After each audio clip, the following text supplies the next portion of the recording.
We are continuing to see fallout after Health and Human Services Secretary Robert F. Kennedy Jr. removed all members of committee that provide scientific advice on how and when to use vaccines.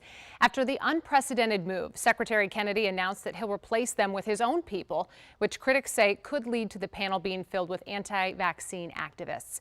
Joining me now is Sara Rosenbaum, Professor Emerita of Health, Law, and Policy at George Washington University. Thank you so much for joining me today. Thank you for having me. And we know Secretary Kennedy says this move will help restore scientific integrity and public confidence in the nation's vaccine program. I'm curious, what would you say? I would say that his move has the opposite effect of what he proclaims he's doing here. Never in the history of the program have all commissioners simply been removed from the advisory committee. We have no idea who the new commissioners are. We have no idea if they will be assembled in time for their meetings. We have no idea if they've been vetted.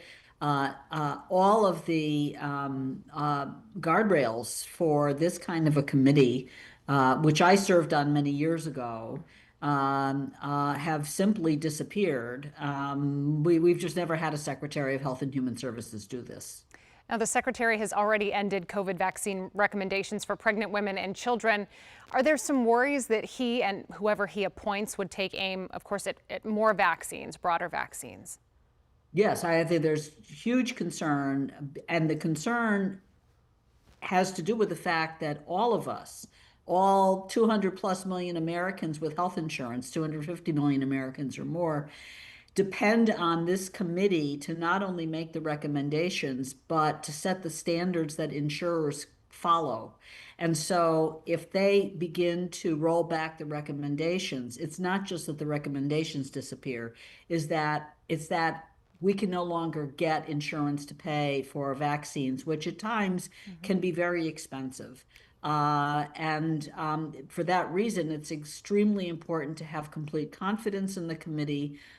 If the committee has worked for 61 years, I think everybody's at a loss as to why he's taken this action. In terms of what happens next, we know this panel was supposed to meet later this month. What can we expect now that it has just been completely gutted? Any thoughts on that? We don't know. We don't know what's going to happen when the date comes later this month for the committee to meet. We don't know whether they will revisit some of the recommendations that the Secretary already has essentially preemptively made. We have no idea what to expect. All right. Anything else that you would leave us with? I know this is such an important topic. Anything you would say in closing to the average American about this decision?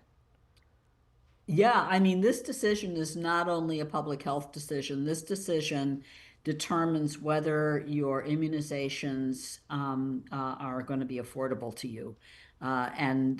He has essentially upended the basis for affordability that we all enjoy right now, and with no clue as to what's coming.